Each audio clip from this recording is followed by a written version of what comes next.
Tens of thousands of pro-Europe protesters rallied outside Georgia's parliament building in the capital Tbilisi on Tuesday for the 34th consecutive day. Anti-government protests erupted after the ruling Georgian Dream Party announced a suspension in the country's EU bid a month ago. Georgia has been gripped by a wave of unprecedented turmoil after incumbent Prime Minister Irakli Kobakidze announced a 4-year suspension in EU accession talks the 28th of November. The move triggered daily mass protests which often turned violent, with police forces using riot teams, tear gas and water cannons routinely to disperse demonstrators. Close advertising. On New Year's Eve, tens of thousands of protesters took to the streets of the capital to continue voicing their objection. Rustaveli Avenue, one of the Tbilisi's main and central avenues, was flooded by demonstrators demanding new parliamentary elections.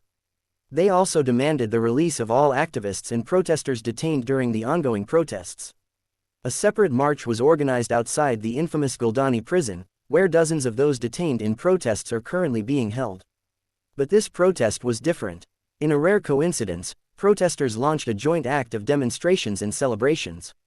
A traditional Georgian feast, known as the Supra, was organized with protesters sharing food and drinks, in a symbol of unity and togetherness. They say today's rally was not just a statement of defiance, but a celebration of their unity.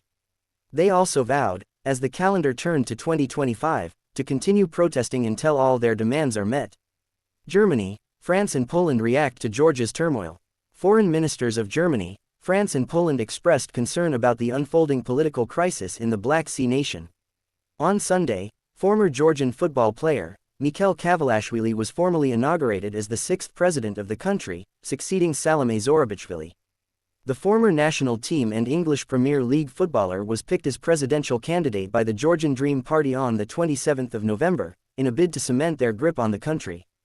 We strongly condemn last week's violence against peaceful protesters, media and opposition leaders and recall Georgian authorities' responsibility to respect human rights and protect fundamental freedoms, including the freedom to assembly and media freedom, the three ministers wrote in a joint statement. The ministers also announced they would implement an EU decision that ends visa-free travel for Georgian diplomatic and service passport holders, as well as consider additional measures on both the EU and national levels, in reaction to the incumbent party's Russia-friendly course of rule. They also stressed that the political course of repression and democratic backsliding by the Georgian Dream has in reaction led to a downgrading of our relationship at European and national level and a reduction of our assistance to and cooperation with Georgia's authorities. The three ministers also reiterated their determination to support the democratic and European aspiration of the Georgian people.